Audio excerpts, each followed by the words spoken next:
talk after this. Yeah, I'm sure we do. So, who am I?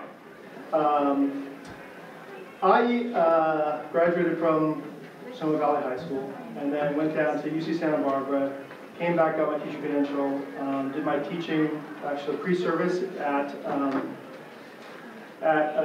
Altamira and at Sonoma Valley High. Those of you coming in, check the seating chart. I'm just going to leave this up here for a few minutes while people trickle into the room. So my first job was at Napa High School, and I taught social studies there, and I was part of one of those young teachers coming in trying to wreck everything for everybody else. Don Quixote chasing windmills. And in my 7th year teaching there, I was recruited to teach at New Tech High, which some of you may have heard about, I'm not sure, but New Tech High opened up in 1997. Actually 1996, I arrived in 1997, and its sole purpose was really to try to tackle a very serious problem that Napa was having. Napa lost a major military base at the end of the valley, the south end. We lost a lot of jobs as a result of that, so the economy went into the dumpsters. And so the business community got all fired up and said, well, how are we going to get attract more businesses up here? And remember, this is 1990s, so they were looking at the booming Silicon Valley, right? They wanted to attract some of those jobs. They didn't want smokestacks and factories. That doesn't go with wine and tourism, which is primarily what Napa is known for. So it was how do we bring some high-tech companies up to Napa? The business community went out to this huge feasibility study and interviewed lots of businesses and tried to figure out exactly how they could attract those companies into our valley. So one of the things that it said in this feasibility study, and the reason why they're having trouble attracting people, was there was not a workforce. In essence, the summary of that report said that the graduates,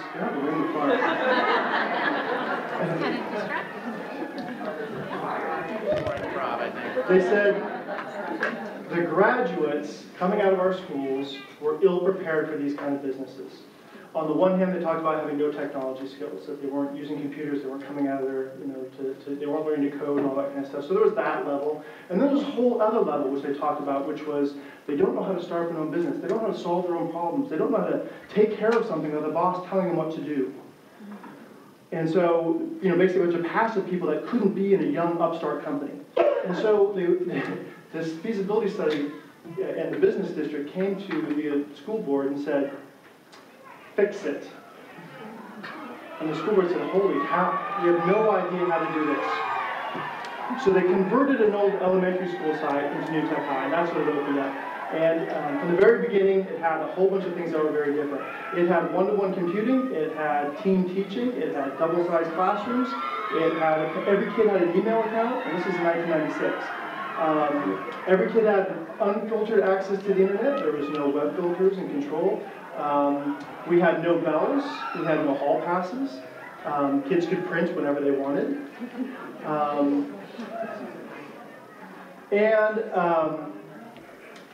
We used project-based learning as our core mode of instruction from the very beginning. And so, obviously that got a lot of attention. Now, a little side story is at the end of the first year, every teacher quit. Because when you're experimenting with something, it doesn't all work out. And so they had them doing counseling roles, the teachers were going out and finding internships, and it was just too much, right? So they had to come back and retool the model, and all those teachers came back, right, including myself.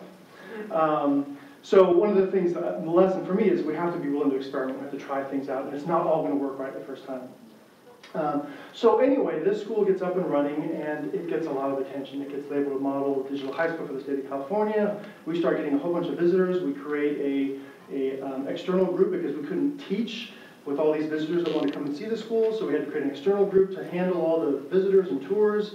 And so one of those people that came through was Melinda Gates, who said, we're starting this whole small school movement. They really didn't care about the technology, which is kind of surprising. It was about small schools and building relationships and a sense of community in your school. And so they came through and they said, we have this project. We're giving great schools that we find a big chunk of dough to give to other schools to start to replicate your work. All right, so you're going to become almost a provider.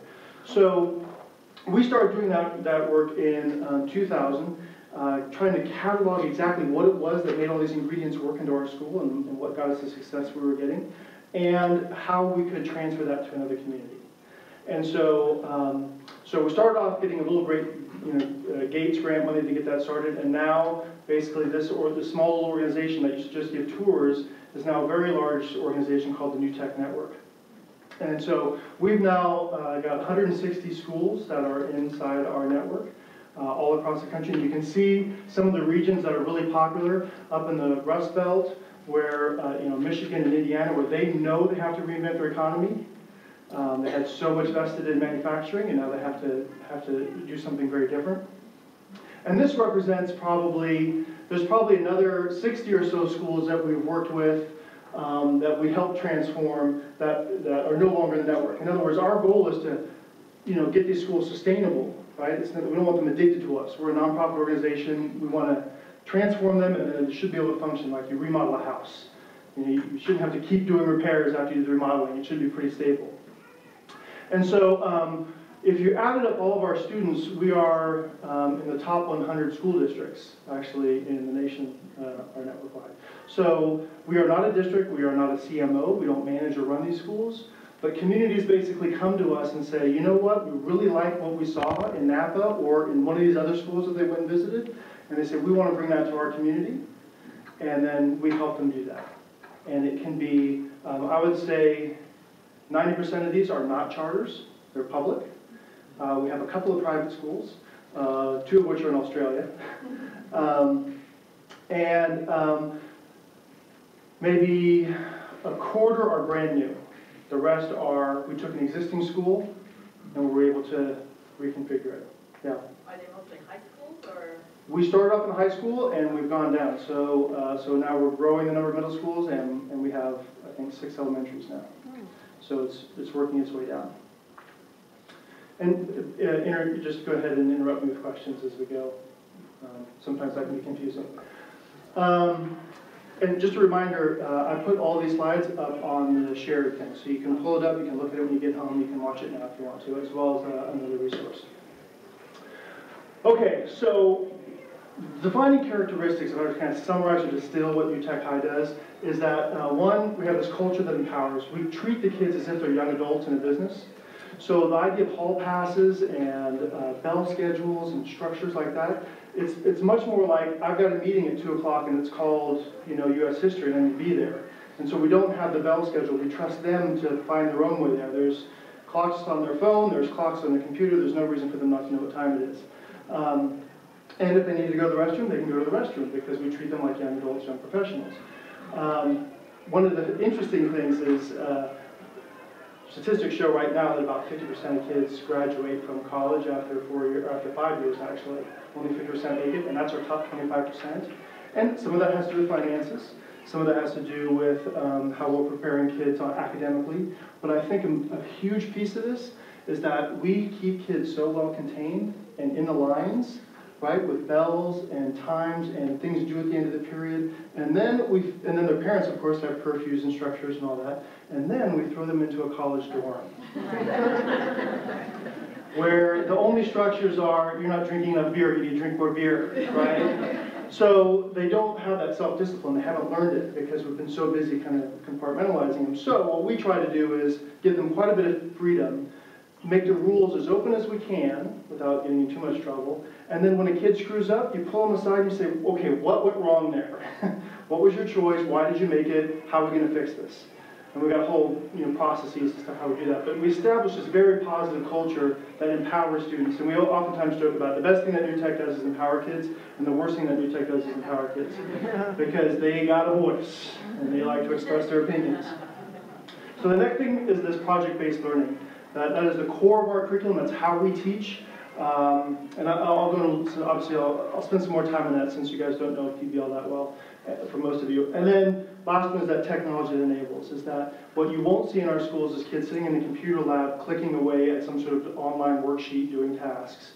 What you see is the way adults in the workplace use computers. Is they're doing searches, they're gathering and organizing, they're sharing information, they're emailing, they're trying to find experts, they're trying to prove that their resources are valuable, they're doing testing if they have simulations and such.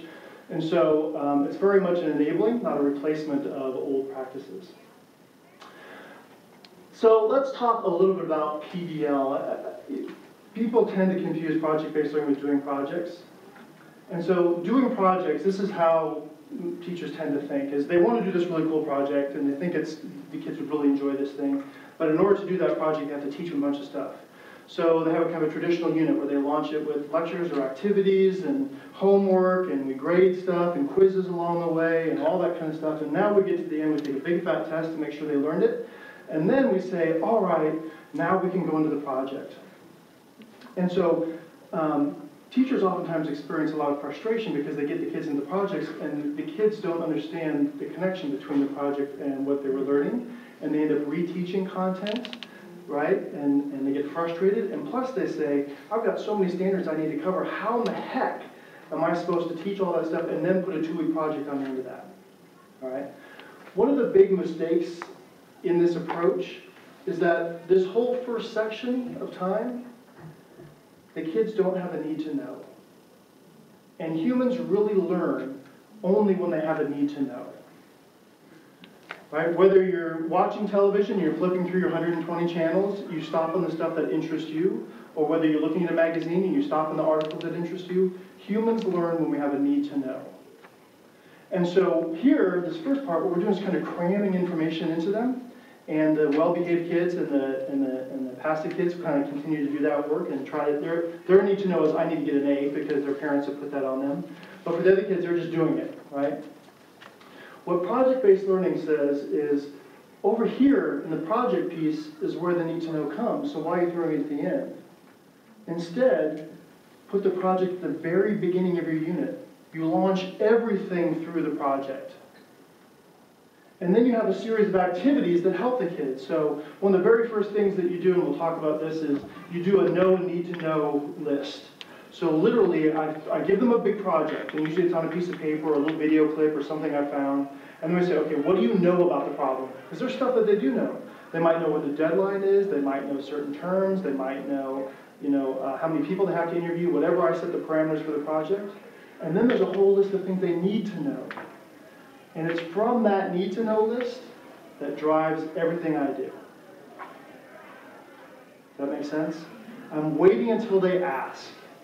If your kids ever say, why are we learning this? They're screaming at you, I don't see the need to know. This has no relevance. And so what you're trying to do, and I'll be totally honest, it doesn't always work. You think that they're going to bite into some bait and they don't, and you end up having to cover some material that they don't have a true need to know for yet. But the idea is to try to make sure that they understand every single time when they're doing it. So when we have people visit our schools, we'll say, please go in and ask the kids what they're doing and why they're doing it. All right? That's the second question. It's really tough. First question is relatively easy. Second question is the star.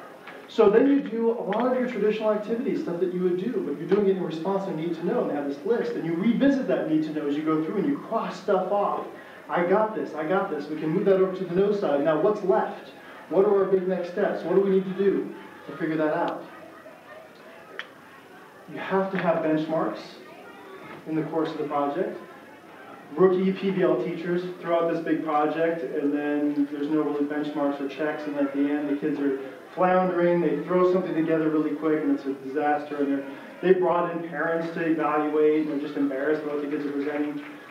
Very often it's because you haven't built in clear enough benchmarks that make sure kids aren't falling behind. Also very important up here is this concept of reflection. Educators have kind of lost this because of the drive to get all our standards done and the pacing guides the district give us. They usually don't give us a pacing guide that says reflect on learning. It's not in there. So this is so important. All the research points to this, that in order to really learn and have something stick, you have to reflect on it. What did I learn? What did I get out of this? So this is kind of the big scope of how we do projects. There's so much inside this. If you haven't gotten any real training, I encourage you to go to the Buck and Super Education or something like that and get some training. I know Sonoma County has been working on this for a while, so there are places to get it. Big broad, I just dumped a whole bunch on you, so big questions on this. I would just be curious, in your model, how long of a span does a typical project last? If you start with a project, how long would it go? Right, so dependent on age and experience. So elementary folks, you don't want to build a 6-week project. It's too much, right? It might be a 1-week project. It starts on Monday and ends on Friday. But by the time you get to seniors, and they've been experiencing project-based learning for a while in many other classes, then they should be able to handle very big projects. In fact, one of my projects is a senior project, which lots of schools have been kind of implementing. But for us, it's very much in this mode, and it lasts all year. And the kids have to largely manage their own time with very little guidance from the teacher. So it really depends on the age and experience of the kids. Yeah. Can you say a little bit about content area integration with this? In your model at New Tech, do you guys integrate your content? Very much so, wherever we can. Now, we don't want to force integrations where it doesn't make sense, because then you just waste time. But like our social studies and language arts, totally combined. Within our network, if you look around, like biology's been paired with literature, surprisingly enough, and actually works pretty well. Biology's been paired with PE and health, or nutrition classes, which have worked pretty well. We've had physics and algebra courses and physics and algebra 2 courses that have been integrated. We've had math and GeoCAD, a geometry and a GeoCAD courses integrated. So wherever we can, where it makes sense, it's always better if you have 2 teachers in the room, because it allows you to break some kids off and do a workshop while the other one kind of manages the chaos. It also helps teachers break out of their curricular area and find relevance, because they have to work within the subject area, and that forces you to find that relevance. One of the things that New Tech does and the reason why we're able to achieve the change that we are, is that traditional schools, what they do is they try to change one element of a system at a time, and their other elements hate that change because it doesn't fit, and they try to destroy it. So while you have a brand or a really passionate teacher or a passionate leader in place, sometimes that unique innovation can exist. But when the money goes away, or the leader goes away, or that teacher goes away, usually that program dies, because you haven't really changed the core of the system. What New Tech does is say, boom, team teaching, one-to-one, project-based learning, block schedule. We just throw every lever of change we can, so that the whole system works together. And then whatever doesn't get changed, it's kind of odd man out, and it gets incorporated and modified to fit within the structures. So it's very much a holistic, systemic approach to change rather than trying to piecemeal your way there. My analogy is a kid getting into a cold pool versus an adult. The adult gets in the cold pool and they try to wade in, and they get to right about here. All right, you kind of go, yeah, I'm going to sit out in the sun for a while. You kids play. What does the kid do? Boom, 20 seconds of pain, and then they're swimming in this new ecosystem and they're used to the cold. And so what we do is we redo the whole ecosystem. And so when you have administrators who are blaming teachers for not doing what you want them to do, it's because the ecosystem is rewarding a certain set of behaviors. So we really believe in systemic, holistic change. We change the system, and then train the teachers to survive in that system. Is it too much of a derailment if I ask, how long does that training, and how does that balance with their teaching? The school closes down in August, and it opens up in June, totally transformed. There's a lot of work that happens before that, and there's a lot of support that happens for the next 4 years to keep it going and make sure it doesn't fall apart in chaos. But literally the transformation is massive, systemic, holistic, boom.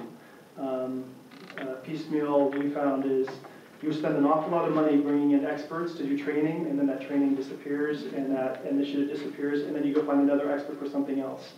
And so for us, it's much bigger. June, August, right? Not August, June. So sorry, did I say that backwards? Yes. We also reversed the calendar. It's something we work from December back. Here's another way to think about PBL. And it really gets into this idea, the last speaker was talking about creativity and that kind of stuff, is in the first part of the project, there's a lot of divergent thinking, and this is how you get creative thinkers. Like, how do we solve this? What can we do? What possible resources can we have? And they're kind of branching out. And then in the second half of the project, they're refining and eliminating things that don't work, and you got convergent thinking going on. And so if you think about a project like that, it starts off with this problem, and the kids go out, they explore, they find homework stuff, and then they narrow their choices, and they finally come to some sort of presentation at the end. Usually that presentation is done to some sort of external panel or group, so that they have an external enemy.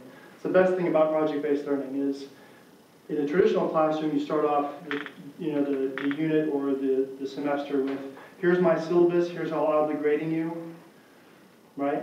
Think about what a football coach does. In 3 weeks, the enemy will come, and we will do battle on the field. Your friends and family will be watching. I'm here to make you strong and tough and fast so we can win, right? Who's the enemy for the coach? The other team. He can be cruel to those kids because he's preparing them for the enemy. Whereas in most classrooms, who's the enemy? We didn't think this through. Okay, another concept I want you to get as we talk about how to manage the project is maybe you've already been introduced to this at some other point, but this zone of proximal development. Yeah, this idea that if you give kids something very easy to do and comfortable, then they live down in here and they're not really being challenged, they're very comfortable. On the other hand, if you give them something too hard that's out of reach, then it creates anxiety and all that kind of stuff. So what you're trying to do is to get into this learning zone. And the learning zone is the phase where they can't really do it by themselves, but if they have some guidance, either a teacher or a mentor or a worksheet that kind of guides them step by step to do it, then they can get it accomplished. That's the ideal learning zone. And then eventually, you take that support and scaffolding away. Does that make sense? Because once they learn how to do it, then it becomes part of their comfort zone. And you don't need to give them the extra support and guidance. And so that's kind of the important thing to think about from a kindergarten teacher all the way to the senior teacher is you're trying to provide them only enough support to allow them to be successful. So if you're giving them the same kind of support you do in elementary as you do in high school, you're not teaching them to stand on their own, right? So you kind of articulate this out.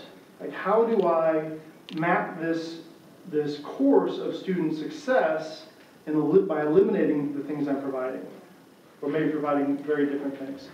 But if you look at the structures in a middle school classroom, they tend to be very close to the structures in a high school classroom, as far as how we support kids. The scaffolding looks pretty well the same. So I keep using that term, kind of scaffolding, and that really is the core of the work. If I were to summarize this into a driving question, which is important in project-based learning, it kind of summarizes exactly what we're all doing in the room. How do we manage the inherently less structured approaches of inquiry-based instruction and project-based learning so that we ensure every student is in the zone of proximal development and in support he or she needs to achieve success? There's a lot of words in that, isn't there? And so the answer to that is scaffolding. That's the term that we use. It's the stuff you put on the side of a house while you're building it or repainting it or doing. It's that support structure you need temporarily, but it's meant to go away. Right? That's the key thing. It's meant to go away. So we break it into 3 different areas when we're thinking about project-based learning. The first one is content. Obviously, you have to teach them the material you were supposed to teach them. They didn't come to us knowing Algebra 2. Someplace between kindergarten and the graduation, hopefully they got it. So content is something you spend a lot of time on. 2, skills. This is if they're working in teams, they need to learn how to collaborate. That doesn't just happen magically. You can just throw them into a team and let them figure it out on their own, or you can provide support and structures to help them learn how to collaborate. Same thing goes for critical thinking, growth mindset, creativity, whatever skills you want to target, those are things you have to scaffold. Teachers oftentimes get very frustrated. They go, these kids can't work in teams. Did you spend any time helping them work in teams? What was the lesson that you had about teamwork? And how did that lesson get translated into the next project and the next project and the next project so they can build on those skills? One of the worst mistake teacher leader or principals, school leaders make is they'll say, I just want you to do 1 project a year or 1 project a semester because you never get good at it. It's like trying to learn to ride a bike and we're just going to do we're going to go out for 15 minutes, and then in 4 months, we're going to come back out in 15 minutes. It just doesn't work. So, like I said, we're holistic, systemic, project-based learning we believe is the best way to teach kids, so we're going to commit ourselves to it, and we know that the first project isn't going to be our best. All right? So, for the kids too, their first project is not going to be their best. One of the challenges here, though, of course, is that if you're the only teacher on campus doing project-based learning, you have a heavy lift. You know, you do. So just go into it knowing that if every other teacher is helping you and they're teaching the kids how to collaborate, how to do oral presentations, and how to find experts, and how to do research on the web, and how to put their stuff in Google Docs, then the load is shared. Right? If you're the only teacher, it's a lot of work. I still believe passionately it's worth the work. But you have to think, I have to scaffold all of that. I can't just throw them a project and expect them to know how to do it. They've never done it. And so when they fail miserably, you can say, oh, kids can't do that. Or you say, all right, we need to jump to the next project. We're going to take those lessons. We're going to reflect on it. What worked, what didn't work. What are we going to do next time? Right? Last thing is the process. Again, they've never done a PBL before. And so you have to kind of put up some guardrails when they're young or inexperienced. Even if they're seniors, which is like another one, the senior project, law school, they've never done a project, a meaningful deep project anywhere in their career, and then as seniors you say, do a senior project. And then you watch the results, you go, oh my God, these are our graduates? I'll tell you what, our employers are seeing our graduates in the same light. Right? They hand the kid a project, and the kid just fumbles it. So we have to teach them this process of how to work through a PBL. So at the heart of PBL is scaffolding, and I thought about using this image, and then I thought, you know what, actually, it's a little uglier than that picture. At the heart of PBL is scaffolding. I'll say that the most important thing you do to drive the whole thing is this know and need to know and next step list. And this is like PBL 101 fundamental. There are lots of ways you can modify this and make it better over time and make it cool for your own classroom. But the core of it is this, that after you launch the project, whatever you use to launch it and get it going, you have the whole class stop and on the whiteboard or chalkboard or on a Google document or wherever you want to put it, you have the kids submit. What do we know about the problem that we can use to help solve it? What do we need to know to be successful? And based on those two things, what are my next steps? What do we need to do next? And the better you get at managing this, the better your PBL experience will be, and the better your students will understand that they are empowered to be learners. Because what happens is the kids start saying, Mr. Curtis, I need to know this. Can you provide a workshop on that? Isn't that the kind of teacher we'd always want to be? Where the kids are asking us to teach them something? Right? And they recognize a need for it, not for the test, but because of something they feel is relevant and significant. Right? And so sometimes it exists as butcher paper, you know, in the room, and you literally cross stuff off as you study it, so they get a sense of accomplishment. Wow, circle that and move it over. And so this list of knows grows, and the list of need to know shrinks, but you know what? The more they know, what happens? The more questions they start to have, because they start to understand things deeper. Now, eventually you run out of time, and that's basically what happens in real life, right? I mean, you could, at some point you have to start building the house. You can't just continue pondering what the house might be like. You have to actually get to it. And so eventually you do the final presentation. But this document of really helping the kids saying, okay, what can I use? What do I have in my head that I know how to do? What do I need to know? And what are my next steps? And next steps are so fundamental to life, right? If you try to predict when you're a kindergartner what you're going to be in life, you can't. Even a high school student, most change their major when they go to college if they go off to college. What you need to know is what your next step is. That's the key. That's how you make progress. If you focus on the huge task, you can never get there. That next step is critical. So I would say this is absolutely important. In the folder that they shared with you, the Google folder, there's a document called A Spectrum of Approaches to Scaffolding for Projects. And so you can download that one if you'd like to take a look at the specific language. But basically, it breaks up scaffolding into thinking about whether or not the student and the PBL experience, whether you're beginning a developing or established environment. So if the student has never experienced PBL before, these are the kinds of things that you're doing as a teacher. You're constantly stating, we're doing this because it ties to this. You're giving them the why constantly, reminding them that it's tied to a need to know that they wrote up here. The reason we're doing this lecture today, folks, is because you all expressed a need to know for this. So that's why I'm covering it today. Right? Everything is tied back to that. You're making it very transparent. The need to know list is very much managed by the teacher. You've got it up on the board, you're writing this stuff, you're crossing stuff off, you're moving things around. Your project is more scripted, that you in your head can have an idea of what's going to happen with day 1, day 2, day 3, day 4. And there might be some variances depending on what happens, but you kind of script out the project. Almost everything everyone has to do, and it's all mandatory. And, here's the assignment that everyone's got to do. As you get to more developing environments in PBL, your scaffolding starts to switch a little bit. That you start to prompt the students, like, what do you think should be done next? Or what are the 3 things you think could be done next? And then which of those 3 will you do next? Right? So that now you're not necessarily scripting out every single day, but you maybe have major benchmarks, and you're trying to figure out, okay, how do we get to that benchmark, and then how do we get to this benchmark, and then, to the final project. You have much more unstructured work time, project work time, which is, it's kind of scary for teachers because your lesson plan is project work time. And you step back, and your principal's like, what's your lesson plan? I want to see Madeline Hunter, where's the set? And so you start to open up that time for students to where they figure out how they're going to use it, what they're going to work on.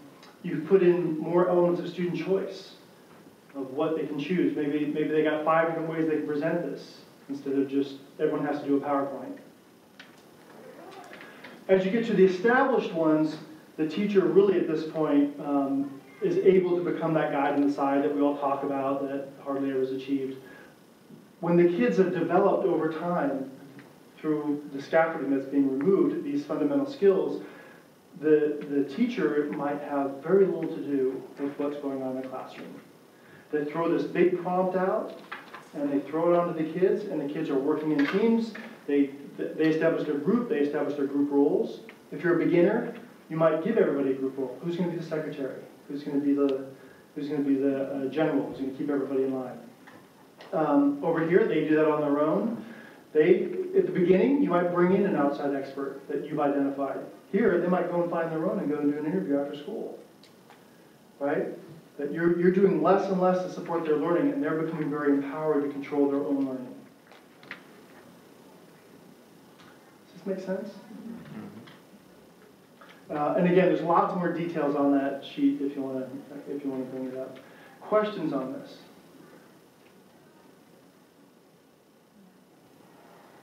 Yeah. In a primary classroom, would you ever even get to establish, would you say? You'd be surprised. I was down in San Jose at a PBL school that we're working with, and I'm watching these little kindergarten kids get up and do a presentation. And they came to me and greeted me at the door. Hi, I'm Billy. This is what we're working on. I mean, I'm astonished. So, can they go out and after school go find an expert? Probably not. But I would hate to put any sort of ceiling on what kids could do. And so the trick is to see what they can do, rather than assume they can't. Because I have been really impressed with what I've seen in our elementary schools we're working with. Yes? Well, I say failing sometimes is another way of learning. So sometimes when people are trying something totally new, they might run into a problem and fail with it and have to start over again. So how do you encourage them to keep on going? Do you reward them at the end if their project all of a sudden falls apart? Yeah, and I'm going to do a whole other session on assessment, so that's certainly part of it. But I can't remember if I put some slides in here, but I think this leads right to this. We use the term called agency for our kids. And it has to do with all the soft stuff that we know is actually more important than any of the hard stuff we teach. Growth mindset. Whole bunch of research coming out recently on growth mindset. If you haven't read it, I encourage you to go out and just do a quick little search on growth mindset. But this idea that failure is good, and that we've crippled our students by treating failure as a bad thing. Instead of saying, you can't do it, you say you can't do it yet. There's lots of little things you do in the classroom about yet, meaning if you work hard. Persistence is another one, right? That if you experience failure, you can get back up and try again. Grit, they talk about. There's all these things that we've kind of wrapped into an outcome we call agency. And this is part of that that culture I talked about that New Tech creates. It's a culture where experimentation is okay, and failure, while you don't want to experience it, if you fail to learn from it, that's when it's only a failure. Right? So that's what the reflection piece is about. My group totally fell apart. We were fighting the whole time. So-and-so was absent, and they document that, and that becomes part of their learning thing. So for us, it's absolutely critical that you're addressing that element along with your content. And like I said, the research is pretty clear. Those attributes are more important than the content. The problem is we don't test those attributes, right? So, and I'll talk about this more in the assessment piece, but we become myopic trying to get these tests done, and we're missing the big picture. New Tech High does not say we're gonna blow your test scores out of the water. That's never been our goal. Our goal is you're gonna be prepared for life. You're gonna do fine in the tests. We do fine. We might even do a little bit better than comparative schools. But that's not what we advertise as why we do this work. That's just, for us, that doesn't fuel our soul.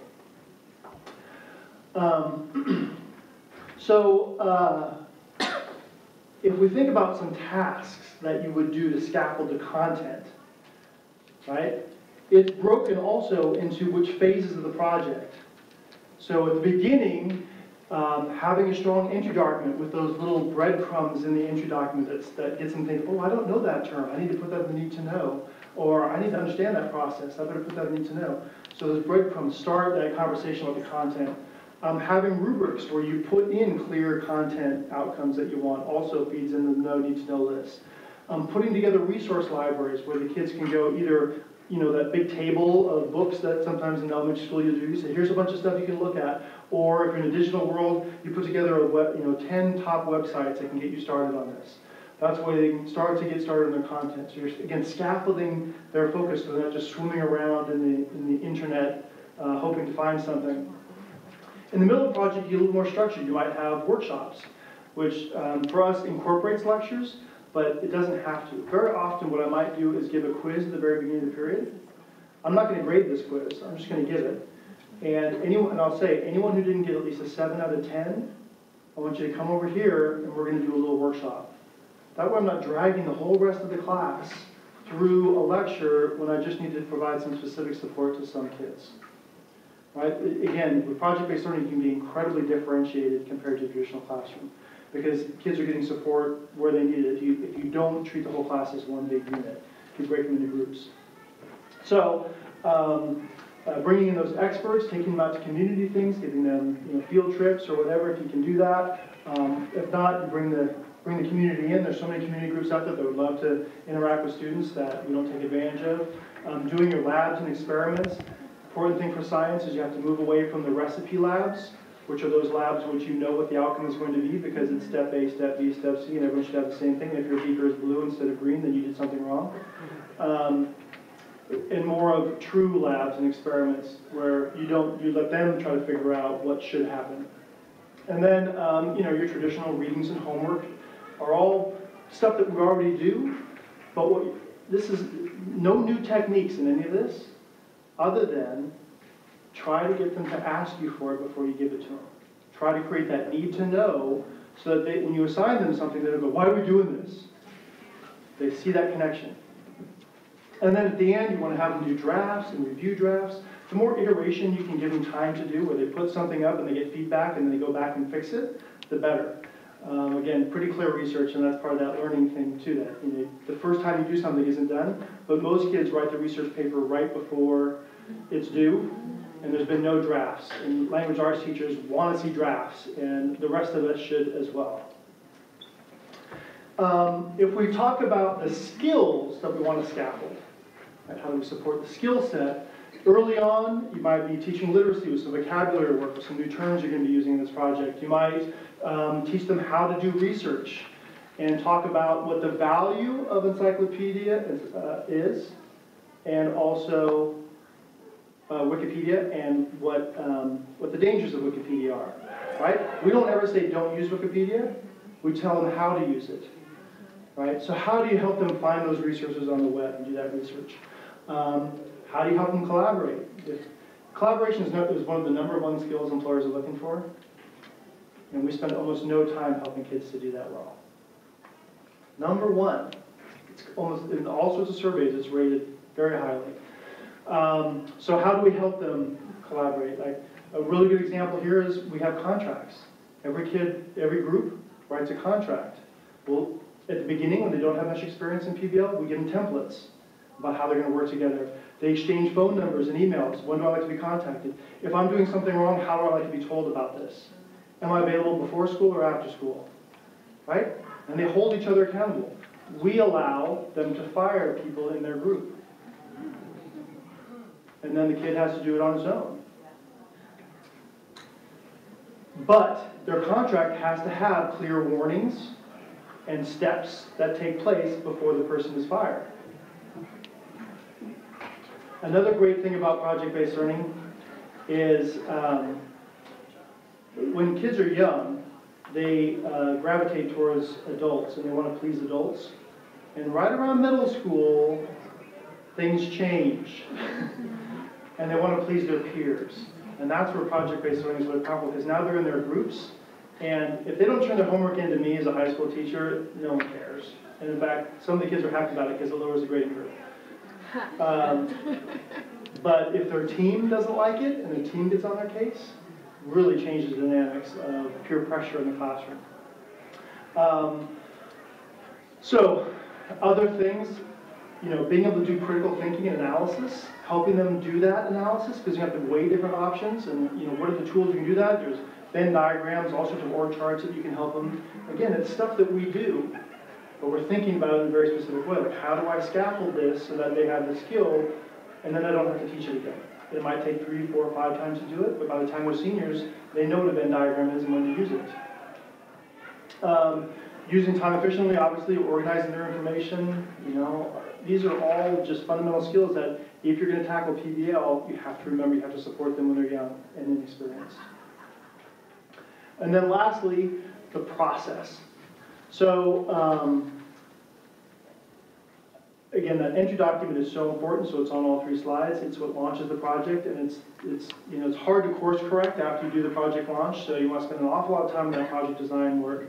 Having benchmarks and checklists, for them so they know when they're making progress, when they get stuff done, what they haven't got done.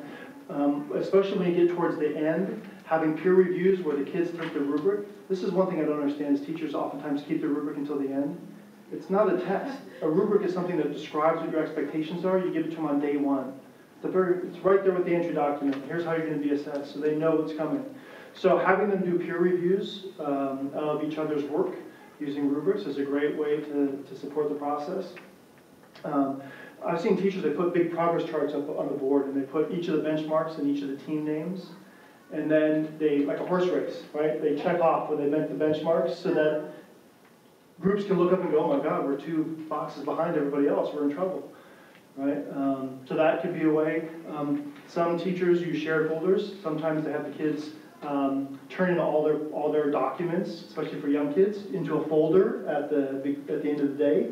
And then they check it out again the next day so that if a kid is absent, they still have all their stuff. And it's all in one place. For older kids, you can start to go to digital, and they can keep it in Google Docs and things like that, and you can access it. And again, lots of opportunities to reflect on learning, not just late in the project, but actually all through it. So my thinking is this. I want to give you a little bit of time to brainstorm. I'll give you about 10 minutes. Since you're sitting with people who are like-minded, you can just draw this on a piece of paper. If you want to make it a Word doc, you can, or make it a Google Doc, don't really care. But I want you to think about, for your subject area, try to fill in some activities you would do. Maybe it's stuff you already do, but where would it fit on this chart? And see if you can get all of the quadrants filled. All right? That means you have to interact with one another. Yes? An example of a project. So what's your subject? Science. So you're science. Physics class. The kids made a trebuchet. they actually constructed real trebuchets and calculated the physics of that.